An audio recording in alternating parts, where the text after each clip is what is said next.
বিয়ের অনুষ্ঠান অথবা অন্য যে কোনো অনুষ্ঠানে গান বাজনা করা যাবে কিনা? গান এবং বাজনা সূরা লোকমান আয়াত নম্বর 6 এর তাফসীর অনুযায়ী হারাম। আব্দুল্লাহ ইবনে আব্বাস রাদিয়াল্লাহু তাআলা সহ বিশ্ববিখ্যাত মুফাসসিরগণ এই আয়াতের লাহু আল হাদিসের তরজমায় গান বাদ্যযন্ত্রের কথা বলেছেন। নবী সাল্লাল্লাহু আলাইহি সাল্লাম বলেছেন, আরবাউন ইয়াস্তাহিল্লুন, একটা সময় আসবে আমার উম্মত চারটা জিনিসকে হালাল মনে করবে। আল হির, জেনা, ব্যভিচার, আজকাল বয়ফ্রেন্ড গার্লফ্রেন্ড ইজি মনে করে যুবকরা, মনে করে এটা দোষে কিছু নাই, হারাম, অথচ হারামের ধারণা উঠে যাবে। ওয়াল হারির, সিল্কের ব্যবহার পুরুষদের জন্য, এবং ওয়াল খামার, মাদক, এটা কোনো বিষয় না, আজকাল হালাল হয়ে গেছে এমনটা আমাদের ধারণা। ওয়াল মাআজিফ, এবং বাদ্যযন্ত্র হারাম, এটাকে মানুষ হালাল মনে করে। আজকাল যুবকরা গান শুনে দোষে কিছু মনে করে না, জাগানাকা গান শুনতেছে সারাক্ষণ, অথচ গান শোনা হালাল না হারাম?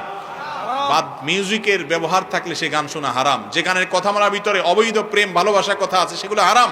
যে গানে কথামালায় ভালো কিছু আছে, কোনো মিউজিক নেই, সেটা শুধুমাত্র গাইতে পারেন, শুনতে পারেন, তাতে অসুবিধা নাই। তো এই ধরনের গান বাজনা যদি কোনো বিয়েতে থাকে, ওই বিয়েতে আল্লাহর গজব এমনিই নাজিল হবে, দাম্পত্য জীবনে অশান্তি হবে, যেটা হচ্ছে ঘরে ঘরে।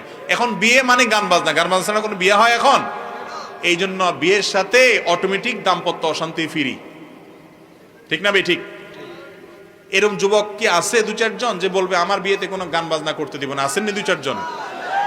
আল্লাহ যুবকদের বিয়েকে সহজ করে দেখ, মুরব্বীদের হেদায়েত দান করুক। আর যারা বিয়ে করছেন তারাও নিয়ত করবে ছেলের জন্য, বড় ভাইয়ের জন্য।